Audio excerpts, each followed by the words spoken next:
Olá, meu nome é Andrea Borelli e hoje vamos falar um pouco sobre a Índia Antiga.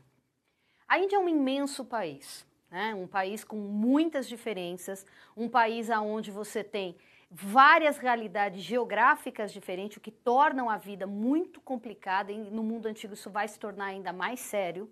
Mesmo assim, muitas civilizações e muitas conquistas culturais vão acontecer na Índia. É interessante observar que se a Índia tem uma cultura enorme, uma cultura extremamente rica e desenvolvida, ela ainda é um pouco esquecida pelo mundo ocidental. Enquanto nós retomamos exemplos da cultura mesopotâmica, ou mesmo do Egito, poucas vezes a gente volta o nosso olhar para a Índia e para aquilo que a Índia tem para nos oferecer como exemplos da sua cultura e exemplo do desenvolvimento humano que acontece nessa região. É um pouco disso que a gente vai falar, como é que a sociedade tradicional da Índia, a sociedade da Índia clássica, da Índia antiga, contribui para o desenvolvimento do conhecimento humano, né? Uma das mais antigas ocupações na Índia são as cidades que vão se desenvolver ao longo do rio, né, dos rios ali na região central da Índia. Se tratam de cidades, grandes cidades, na qual a gente tem uma programação simétrica de ruas, então elas são cidades planejadas, onde se destaca principalmente o transporte de água e o transporte de esgoto.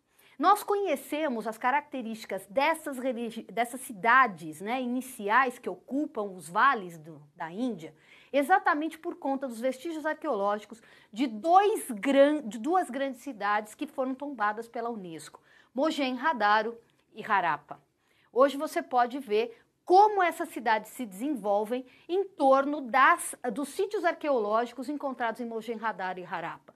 Eles mostram para nós uma civilização bastante desenvolvida, uma civilização que tem toda uma organização política, uma organização econômica, uma organização comercial e também uma organização urbana, porque, como eu disse, nós temos indícios de que essas cidades elas têm uma grande ocupação e um grande desenvolvimento urbanístico dentro delas. Mais para frente, né, nós vamos ter um momento em que os arianos invadem essa região e os arianos vão dar início a um período chamado período védico, né? O período védico tem esse nome exatamente porque neste momento na China vão ser preparados e vão ser escritos os Vedas.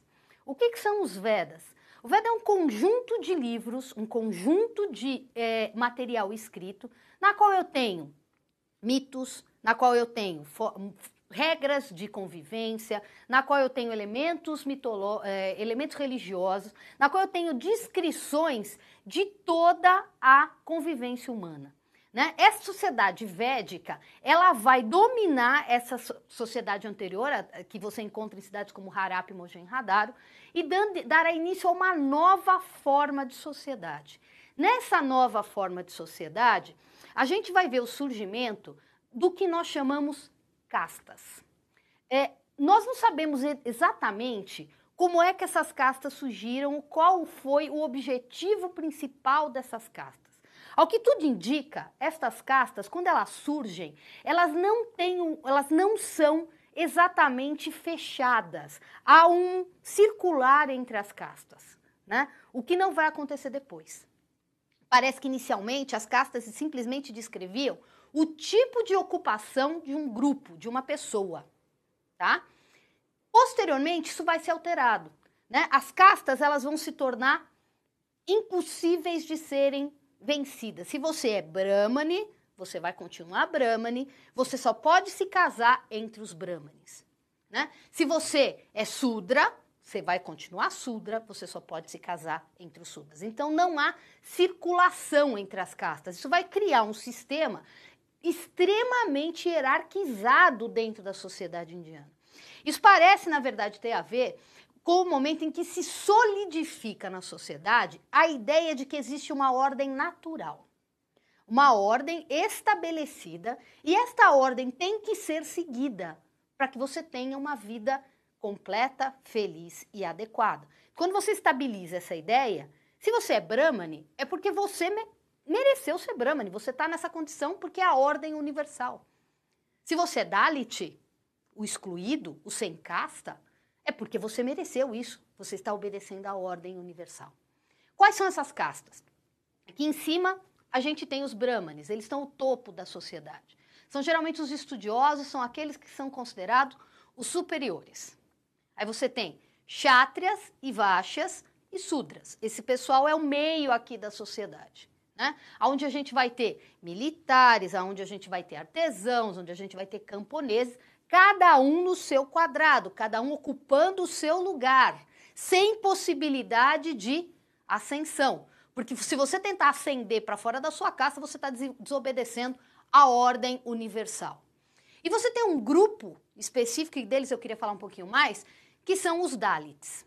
Estes caras são aqueles que estão fora desse sistema, né? Eles são aqueles que são considerados intocáveis, os excluídos. Eles são aqueles que vão lidar, por exemplo, com o que eles chamam de resíduos.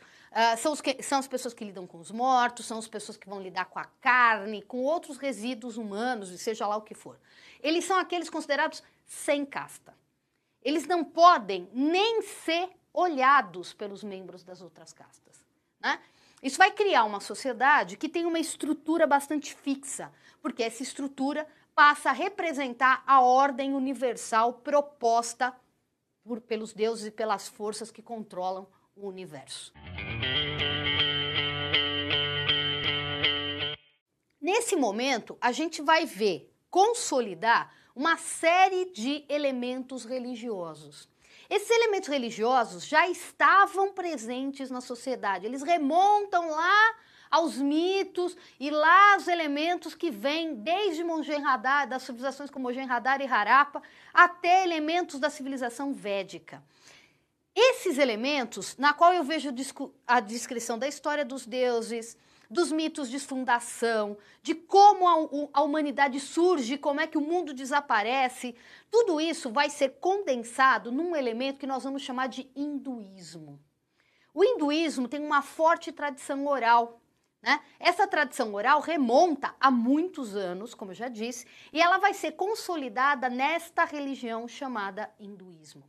O princípio fundamental do hinduísmo é que existe uma ordem universal. Lembra que eu falei das castas, que as castas representam uma ordem universal? Essa ordem universal é garantida por esta imagem de um sistema religioso chamado hinduísmo. Existe um princípio universal, um princípio de ordem. Este princípio de ordem tem que ser aceito pelo ser humano. No momento que você aceita este princípio de ordem, você consegue viver a sua vida de forma plena. É isso que vai lhe garantir felicidade, aceitar o seu lugar dentro da ordem universal.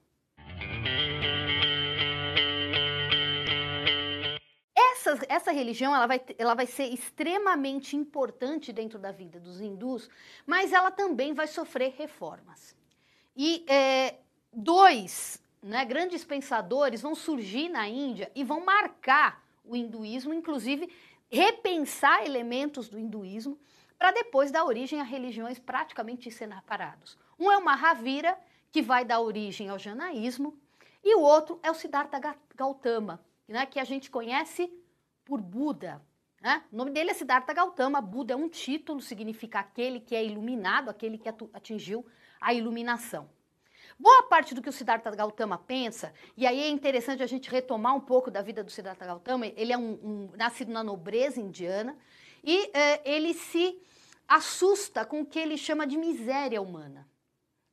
Então, ao longo da sua vida, ele começa a pensar formas de como destituir, como acabar com essa história da miséria humana. Boa parte da sua teoria, da sua filosofia, pode ser condensada no que ele chama das 4 grandes verdades. A primeira é, a vida humana é sofrimento.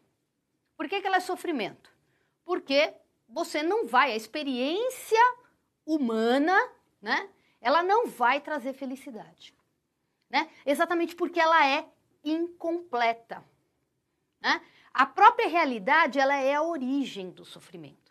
No momento em que você percebe a sua incapacidade de ser completamente feliz, você começa a desejar ser feliz e desejar obter outras coisas ao longo da sua existência que consigam cobrir esse vazio de infelicidade que é o constante da vida humana. Então você passa a desejar. No momento em que você deseja algo, você sofre. Por quê? Quando você deseja, você sofre. Quando você atinge aquilo que você desejou, você percebe que a felicidade também não está lá e começa a desejar outra coisa. Então, o que ele propõe? Que a gente precisa parar com a ideia de desejar completar isso. A gente tem que perceber a nossa incapacidade de atingir essa felicidade absoluta. E a única maneira de obter a cessação do desejo é seguir o que ele chama de nobre caminho óctuplo, ou seja, criar uma prática de vida que leve à cessação do sofrimento. No momento que você consegue cessar o sofrimento, você atinge a iluminação e aí, como ele próprio, Siddhartha Gautama, você pode se tornar Buda, você pode se tornar o iluminado. Dentro da civilização indiana, nós veremos o surgimento também de impérios. E aí eu queria destacar dois, o Império Maurya e o Império Gupta. O Império Maurya vai começar o seu desenvolvimento a partir do governo de Chandragupta Maurya. Esses caras eles vão começar uma expansão militar e durante vários anos, com os sucessores de Chandragupta, principalmente com Ashoka, nós teremos o desenvolvimento de um grande império, destacado aí pela presença de um exército muito poderoso que consegue consolidar o poder Maurya na região. Né? No momento em que o Império Maurya entra em declínio, a gente vê o surgimento do Império Gupta. O Império Gupta passa por um processo semelhante, na qual ele vai ter um momento de auge e de expansão. Só que o Império Gupta, além do momento de expansão política, ele vem acompanhado por um grande florescimento cultural. Então, existe um florescimento durante o Império Gupta em várias áreas. Astronomia, arquitetura, filosofia, religião. É um império que vai criar uma tradição cultural muito rica. Ele também vai entrar em declínio até que ele termina de existir exatamente por conta de uma sucessão de reis fracos e pela interferência externa. A partir de 550 a.C., a gente já não tem mais este grande império. O que a gente tem é um grande caldeirão cultural que tem muito a oferecer no que tange a conhecimento para nós como fonte de estudo. Bem, muito obrigado. Lembre-se de retornar o seu material teórico e o material complementar que existe na unidade. Bons estudos e tchau.